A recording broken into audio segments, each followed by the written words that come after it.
Alright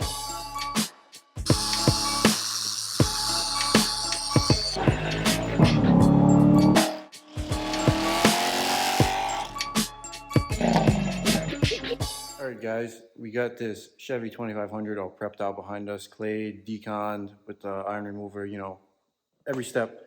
And we're just going to give you a rundown of a couple of the tools we're going to use during this little test spot thing. A couple of the pads, a couple of the compounds. Mind you, anything you have at your shop is at your disposal.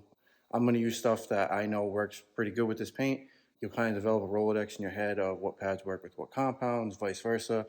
And, you know, little tips and tricks along the way. But the only way you will learn is you're going to put that pad and that compound to the paint and you're going to make something after it. And you're going to analyze every little bit of feedback that you get.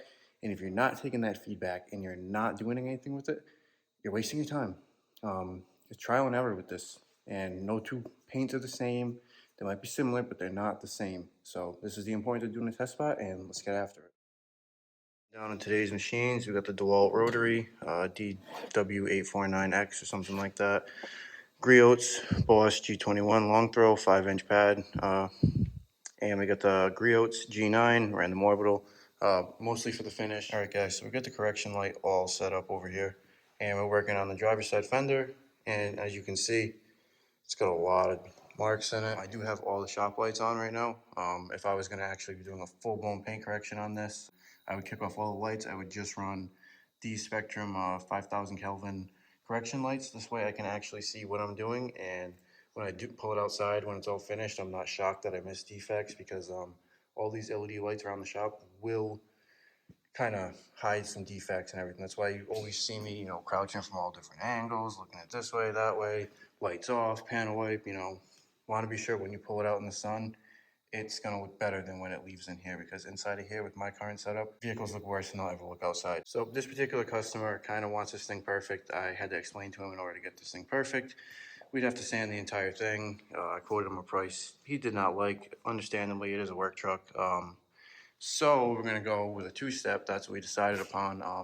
And we're going to see what's going to be our fastest, most effective two-step method on this GM Black paint. We're going to work on this fender in sections. We're going to try a couple different pads. This little first square, we're going to do a rotary with a wool pad and a compound.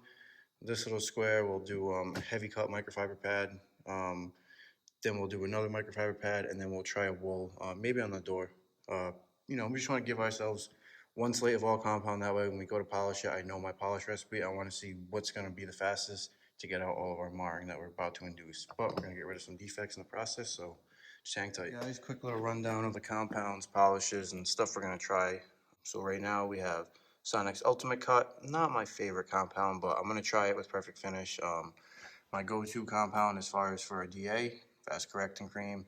And we're not sure which one of these polishes will work better. Correcting Cream is a great standalone as far as a one-step for a truck. Perfecting Cream definitely gives you a lot better gloss, a lot better finish. Just doesn't cut out the micro wiring as fast.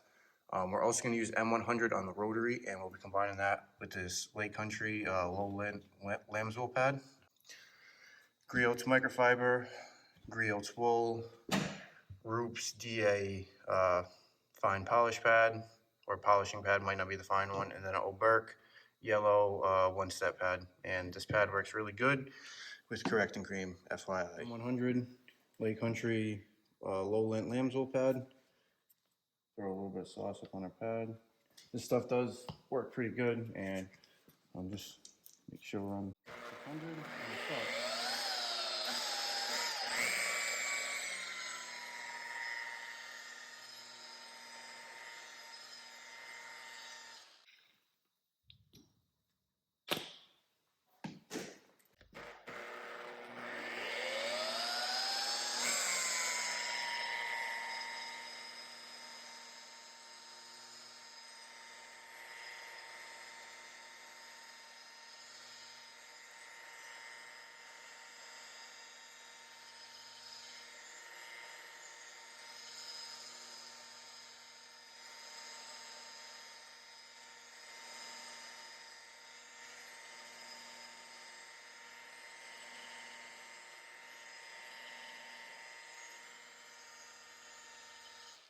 So now this is our most aggressive approach that we can possibly take. I shouldn't say that because we could use, a 9-inch pad with some 3M heavy cut compound, but not a huge fan. Wipe off our residue. This pad was not fully primed, so it kind of worked faster than it should have.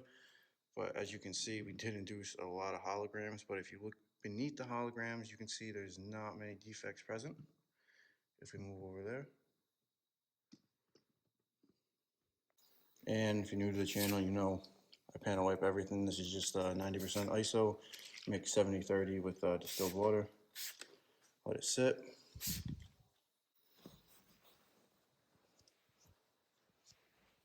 So kind of what you see, what you get type finish. Next up, fast correcting cream, Griot's microfiber pad.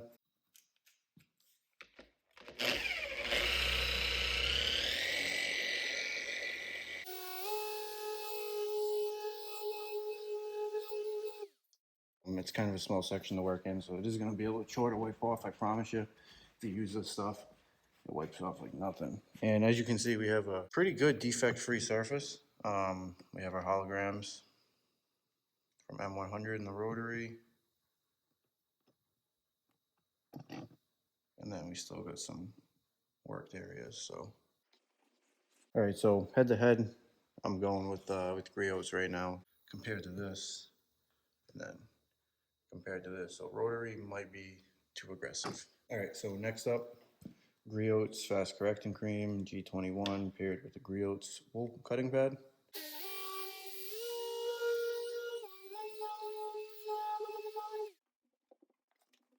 So this is the wool pad with Fast Correcting Cream right on that corner. Pretty good. Hazy when we get to the Griot's microfiber, and obviously very hologrammed when we get over to the rotary. All right, guys, rotary finish. Griot's Fast Correcting Cream microfiber pad.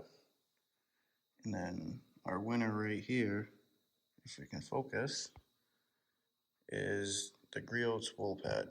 That finish is pretty good. I just want to show the importance of keeping your lights off and only using a correction light, so obviously rotary. The Griot's microfiber with Fast Correcting Cream, and then the Griot's wool, which I thought was going to be my winner, but obviously I shut this light off, and now I can tell, like, oh, it's still got some haziness to it, which is fine. I intend on doing a two-step on this, so not a problem. But I'm going to say it's going to be tough. We're going to see how it polishes out to pick the winner. All right, guys, so you caught me lying. We didn't even try the Sonax Ultimate Cut. I'm just not a huge fan of the way it works, so I'm not even going to bother with it. This is pretty much as defect-free as I want this surface. We got our G9 Roops polishing pad, perfect finish. Pea-size drops. Extras, it will polish the top half, I guess. This will be a little tough, but I'm almost positive this will work.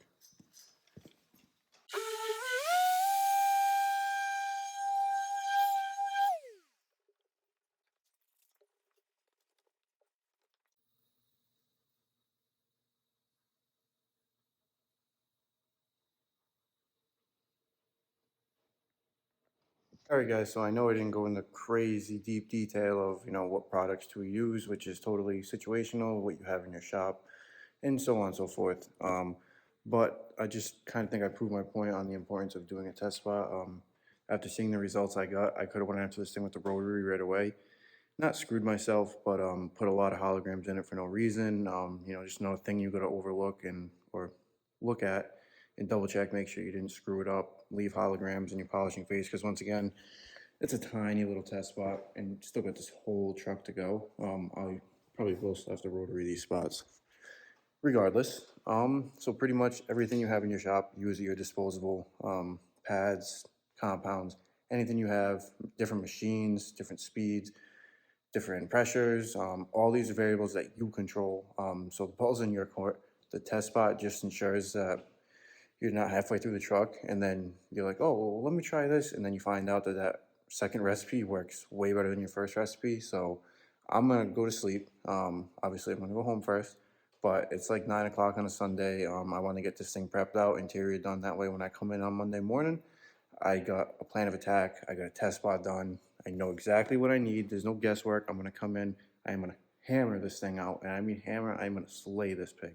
One day slay coming up. And hey, thanks for tuning in. If you found this useful, please hit the like button, subscribe. I'm going to keep doing little things that nobody ever taught me. So I'm going to pass it along because us together as a whole can make this community much better. We can all get paid. There's a million cars out there. We don't have to fight with each other. We can all be gentlemen about it.